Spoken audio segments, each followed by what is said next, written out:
GC MMA here with the full card picks for Dolidze versus Imavov. We're trying to come back this week, guys. We get it. Yeah. Off to a rocky fucking start. But it's not about how you start, it's about how you finish. And this week, we're planning on ramping things up and locking some shit in.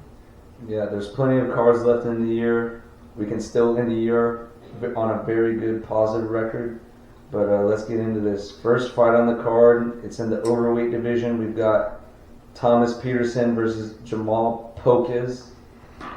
And I'm taking Thomas Peterson in this one. He just came off a good win in the Contender Series. This is going to be his first fight in the UFC. I think there's a lot backing him for this fight. I feel like the UFC set up this fight for him to win because Jamal Pokes, he's just fat, bro. He's not that good at fighting.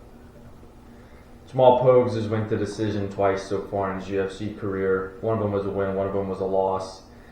When you're losing to the likes of Mick Parkin, another British guy, definitely going to have to lean the other way on this one. I'm not confident in his power ability at the division. And the next one, we're moving in with Landon Quinones Markel Medeiros. I really wanted to go Landon Quinones here because he had the octagon experience, but I just cannot put my faith behind that guy. We're going to have to go with the newcomer, coming off a good knockout off the Dana White Contender Series. I'm just thinking that he's going to probably mop the fucking floor with Landon Quinones. There's some hype surrounding this guy. I feel like he's like the John Silva of this card. Yeah, for real. Hopefully he does some ridiculous stuff in the ring like John Silva did. But Landon Quinones, he lost to Nasrat Haqparast. I feel like Markel Medeiros is better than Nasrat in almost every way. And if he was getting like pretty beat up by Nasrat striking, and if you're losing to that striking, then Markel Medeiros is gonna bring some heat to that fight. So we're taking Medeiros in this one. Who's next? I think that's the next is a women's fight. So what's the next one? We do not advise on betting on that. Up next, we've got Blake Builder versus Jiang Yang Lee. Gonna have to go with Jiang Yang Lee. Yeah. Blake Builder lost to Kyle Nelson, and I mean, I don't know what else there really is to say. I'm not gonna say this is a high confidence pick because I feel like betting on these Asian fighters who are coming out of Asia, just like the Asian scene, they haven't really fought in other parts of the world. A lot of them have padded records against other Asian fighters who just suck. So yeah, keep in mind that I can't even remember his fucking name. Young John Silvers.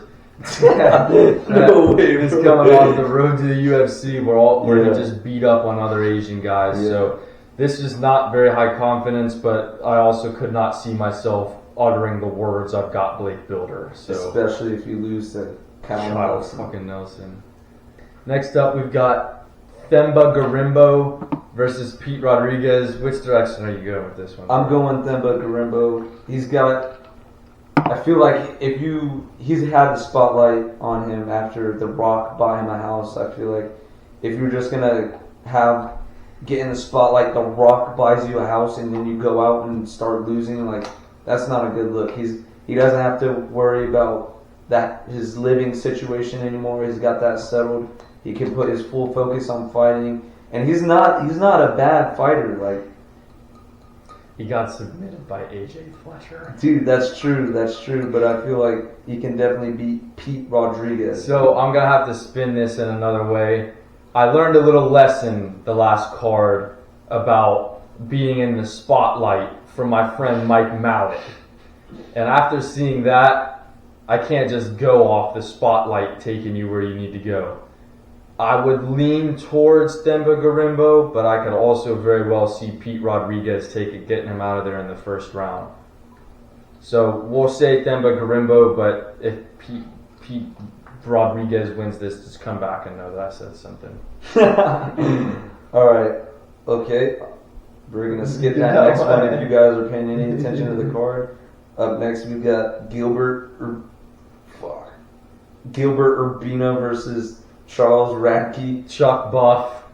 What do you think about him? I kind of like him after that post-fight. Yeah, he's based for sure, but he went to a close fight with Blood Diamond. Yeah. I can't pick him here. Love the guy. Hope he wins so we get another post-fight interview. But it's just it's pretty hard to put a nickel in that guy's direction. Yeah, I'm gonna have to agree with that. He probably got his 15 seconds of fame in the UFC, and that's probably the only 15 seconds of fame you're ever gonna get. But I hope he does win because I like to root for the base fighters, but not Sean Strickland. Not Sean Strickland. All right, up next, holy fuck, we got Alias Kebab Kizriev versus. We've got Shish Kebab. Yeah, Shish Kebab Fat Kizriev versus Mahmoud Muradov.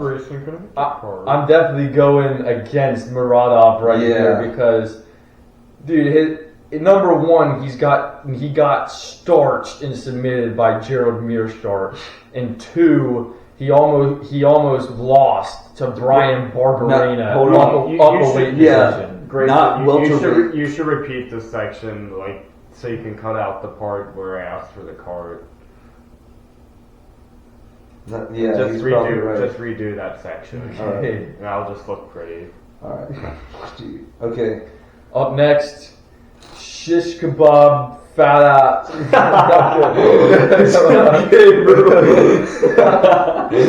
Restore. Okay. All right. Next up, we've got Aliskab Kirzev versus Mahmoud Muradov. Gonna have to lead with Kizriev in this one. Cannot pick Muradov. He got starched and submitted by Meerschaert, and he almost didn't beat a fat Brian Barberena. That wasn't welterweight Brian Barberena, who already isn't good. That was fat KFC eating Brian Barberena. At 185, and he made that shit competitive. So no way. I just hate to say it. Muradov. Yeah, he's got a nice win. He's got a nice win streak going. Kizriev. Muradov is got a little rocky record going. He's rocky like Balboa. Yeah, right.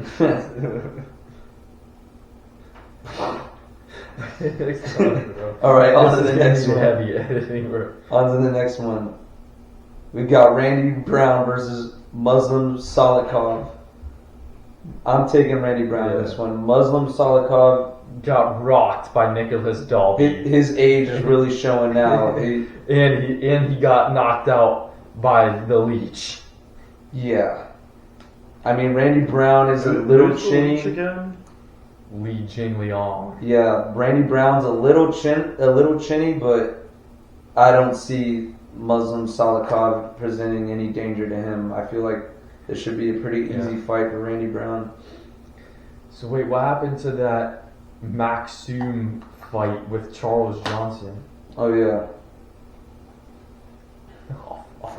We could just don't skip it. We could just edit it in, edit it after the Rimbo. Alright, so up next we've got Charles Johnson versus Azat Maxum. Gonna have to go with Azat Maxum. This is kind of a no-brainer. Charles Johnson is on a 3-fight losing streak. He's not Azat Maxim's undefeated. He's from Kazakhstan. He probably trains with Shavkat. Yeah. If you're... Yeah, it's more or less a lock.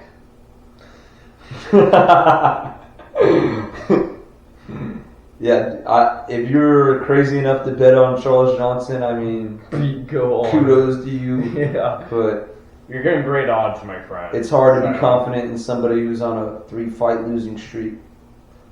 with a shitty hairstyle. Yeah. You know, if you think of it in the way of, oh yeah, what if I fuck.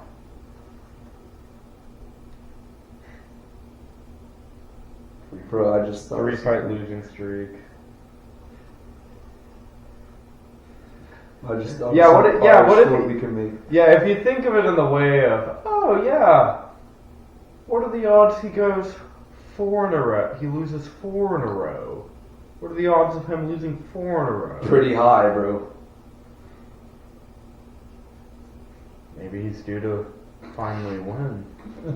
I would hope so for his career's sake. For his starving kid's sake, I hope. Come on, like it's like a soccer team trying to not get demoted from like the Premier League or some shit like that. Maybe La Liga. I don't know.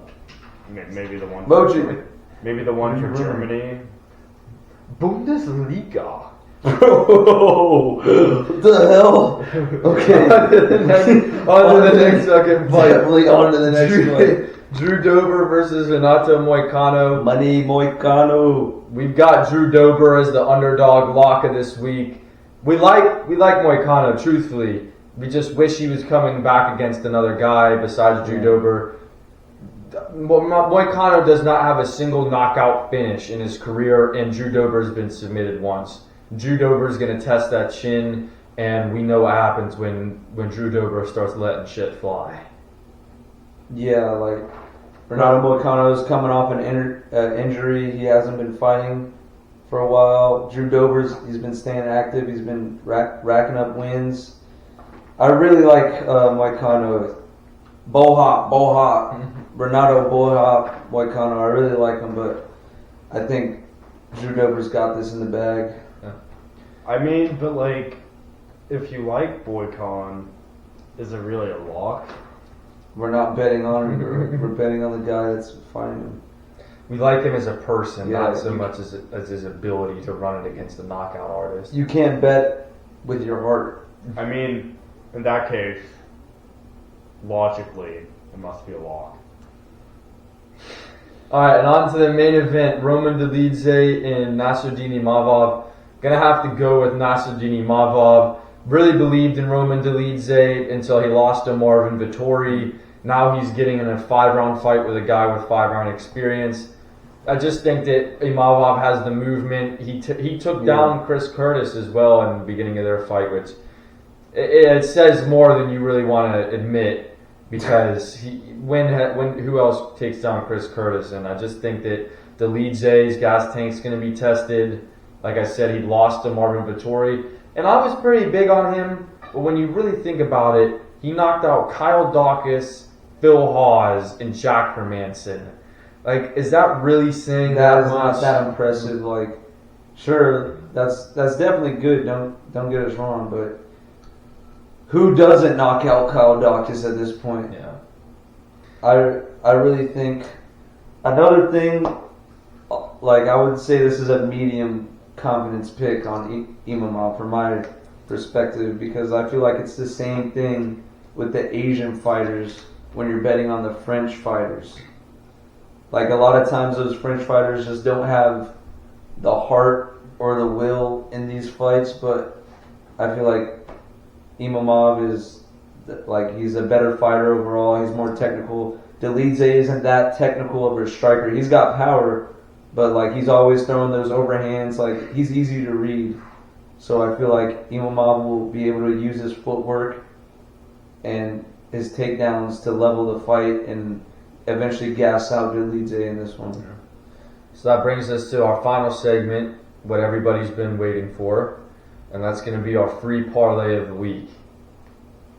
We're going to hit you with Nassourdine Imavov, Drew Dober, and Randy Brown. I believe that's around plus 400 something, because Drew Dober apparently continues to become a bigger and bigger underdog. So lock that in as soon as you can, because the odds makers might wake up day of and realize they're making a big mistake.